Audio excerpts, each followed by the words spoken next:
Hey everyone, it's Paige and welcome back to my YouTube channel. So I play with a lot of amateur golfers and there are some mistakes that I just see them make. So I thought it'd be interesting to play a hole and show you common mistakes that people make and how I think my way through it. This is a very interesting par 5. This is hole 10 at Liberty National and you really have to think your way through it. So let's just get right into it.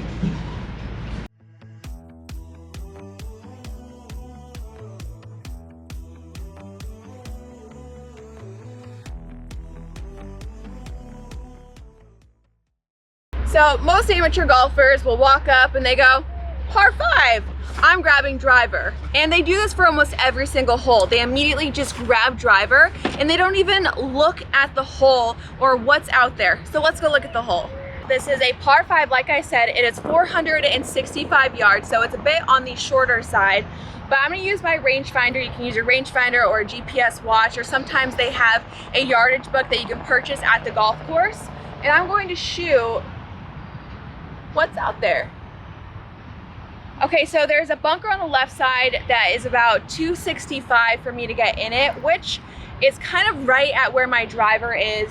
There are trees on the right side. Those are at 200 yards. Those kind of come into play, but it's a fairly wide fairway. So I think because it's a reachable par 5 and those bunkers are slightly in the way, but not too much, I'm still going to take driver.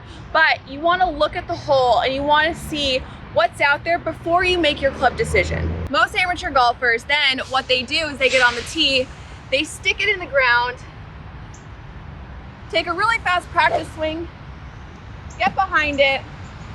They're not even really looking at anything. They step up, and then they go. There was no thought. There was no intention when it was coming through their routine. Having an amazing, consistent routine is going to help you so much. So let me talk you through my routine. So the first thing I do after I have selected my club is I look at the hole and what it's doing and where the pin is. And then I play the hole backwards. And with my shot shape, we've talked about this before, I like to be on the left side of the tee box because it really opens up the entire hole for me because I do play a draw. If you play a fade, I want you on the right side of the tee box. So this is what I'm talking about with intention, teeing up on the correct side. And then after I tee it up, I come back and I take a practice swing. And my practice swing sometimes has different purposes. It depends on how I'm playing and where my mental state is at. Sometimes I'm thinking about a position that I want to hit, a feeling that I want to have. Or I'm thinking about loosening up. Sometimes I'm so tense and uptight during a round of golf that I just need to swing it. And so really listen to your body and your round of golf and figure out what is going on. And right now,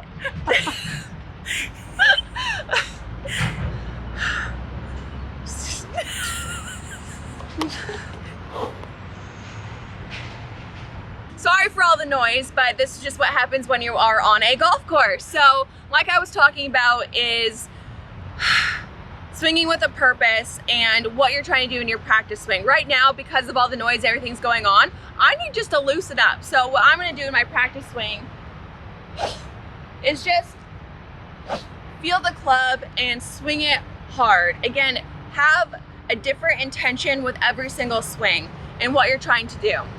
When I stand back here, I'm picking my target and I'm drawing a line all the way back to a spot about a foot in front of me. I have issues lining up, and whenever I look out into the distance, for some reason, there's just like no mind-body connection to the target that's out there. And so I have to find a target or a spot that's just a foot in front of me, and I line up to that spot instead of looking out into the distance. So try that if you're struggling with your alignment. After I find that spot, I think of the shot I want to hit. This one is just my normal draw, swing, driver.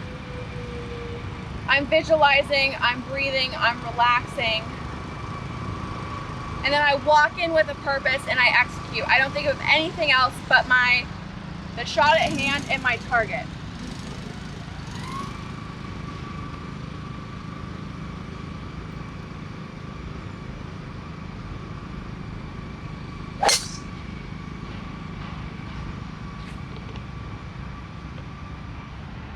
Perfectly executed. Sometimes it doesn't always work out that way, but when you go into the shot with purpose and meaning and being thoughtful about it, you're gonna play so much better golf. You just have to trust it and go through the process in your pre-shot routine.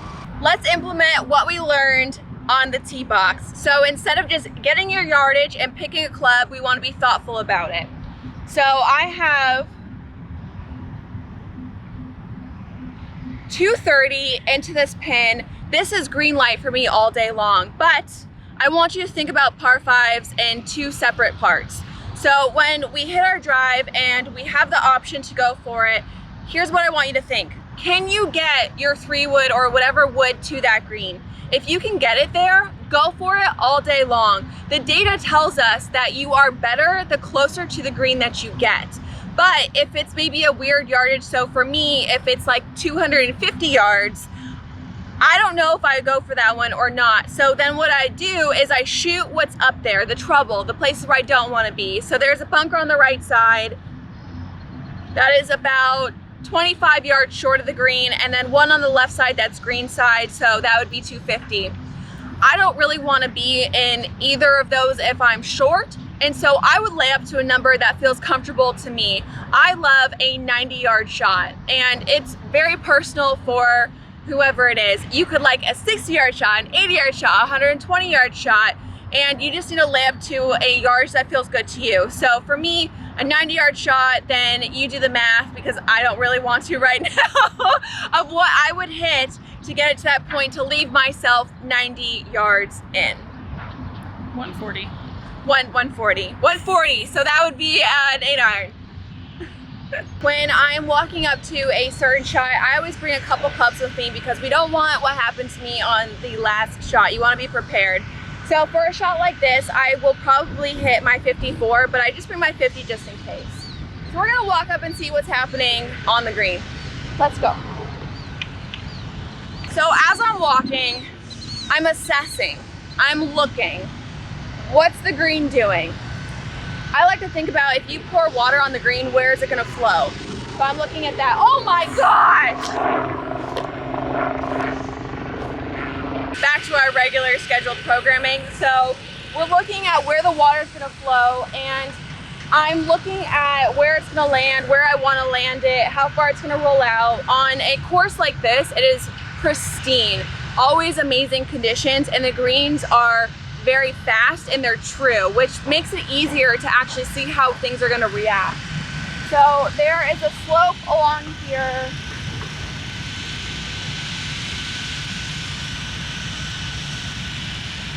Also, where do I want to leave myself a nice putt? Because chances are, for a shot like this, which is highly difficult, I'm not going to hit it in the hole. So where do I want to leave myself? And like right here is kind of a nice uphill putt. I like this, so I'm going to try to err more on the left side.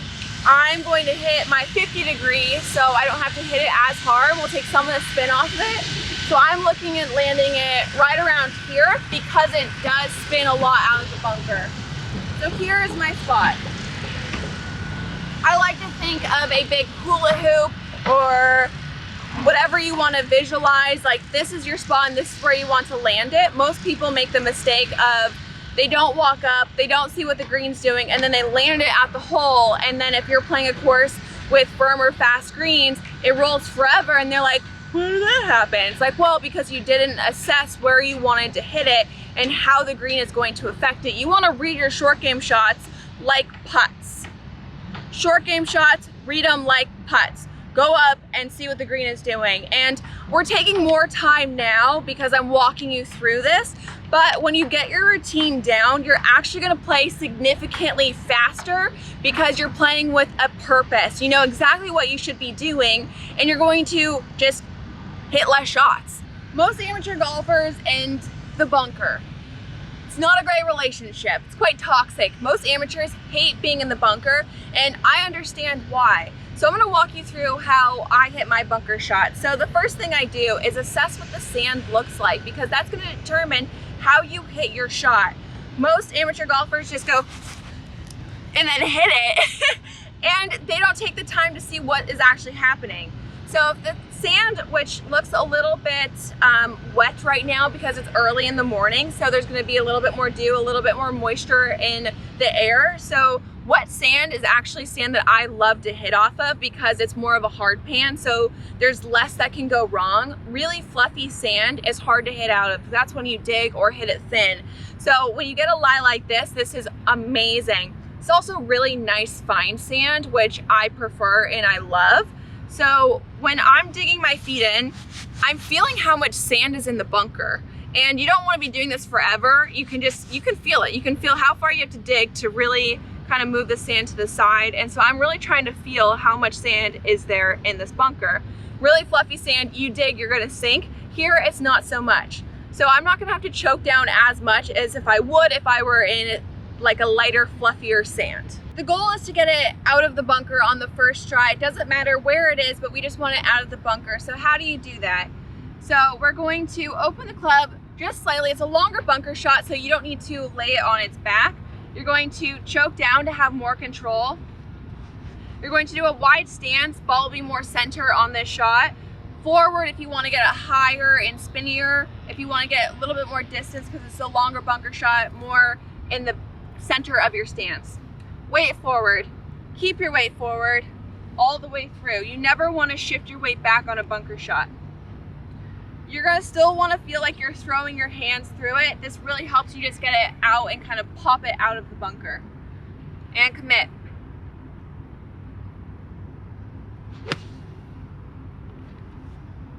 So that took very little effort. It flew out of the bunker, and as you could see, like, I didn't really have to do much to it. If you have proper technique, set your weight forward, commit to the shot, slightly throw your hands, assess what the bunker is doing, you're good to go. Most amateur golfers will just stand here and look at trees, the sky, their playing partners, and they just stand here and stand here and stand here, and then they don't read the putt until it's their turn. They don't read it properly. So let me walk you through how I read the greens. I've talked about this before on the YouTube channel, but I like to think about it in 4 sections. I like to look at it from behind first, and I go through this process while my playing partners are taking their turns. And then I go on the high side, which actually is the low side, so thank goodness I read it from this part. Everything is falling down this way. And then I like to go behind the pin.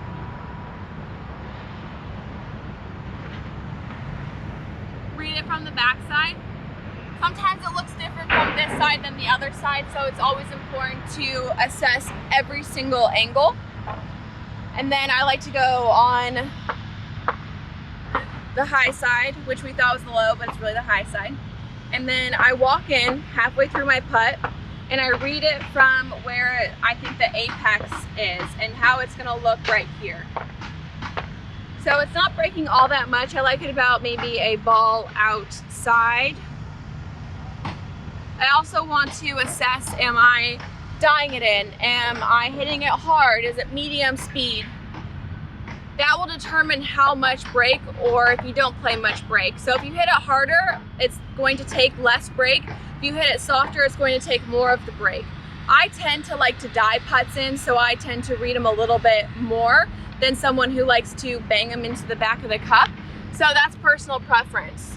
And sometimes when you have a caddy or you have a buddy helping you read the putt, that's really important. So when they say, hey, I think it's this, and say, at what speed are you talking? Are you talking of a more firm speed or a soft speed? Because that will help you. So I'm looking at where I want it to go, stand behind, read it one more time from back here so I feel confident. Step up, commit. I mimic my stroke and what I want to do. I do 2 practice swings. Step in, set my feet, set my grip, Look at it one more time, kind of a prolonged look just so I can see the ball rolling into the cup.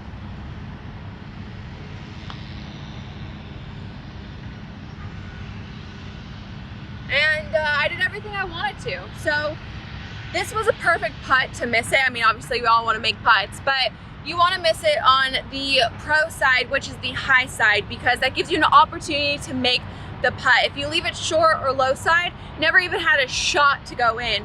But I got it past the hole and I was high side. So all in all, that was a really great putt. You're not going to make all of them. So stay patient and wait for the birdies to come. I almost missed that. So next rule of thumb is don't do that. Take a little bit of time to read the shorter putts. I mean, you don't have to go through your whole routine if it's like a foot, but take some time. If it's a 2-footer, line it up, go through your routine quickly and knock it in. So I hope you enjoyed today's video on how I think my way through the golf course. I think something that's really important that we learned today is to have meaning when you're playing, put a little bit more thought into each shot, have purpose when you're executing the shot, and it takes just a little bit extra focus. I wouldn't say time because this is actually going to speed up your process, but just a little bit of extra focus and having meaning when you're stepping into the shot and what shot you want to hit and visualizing each and every shot. You might be a little mentally exhausted the first time that you go through this routine on the golf course because it does take extra focus, and you see this all the time when pros are playing tournaments. They're mentally exhausted because you do have to think of so many things and you have to commit to every single shot. And so be prepared for that, but you're going to shoot lower scores doing this. And I think you're actually going to enjoy golf a lot more and not be so hard on yourself because you know that you're going through the correct process and it will work out for you. So I hope you guys enjoyed today's YouTube video. Don't forget to subscribe to my channel, leave a comment down below, like this video, and I will see you guys next Thursday.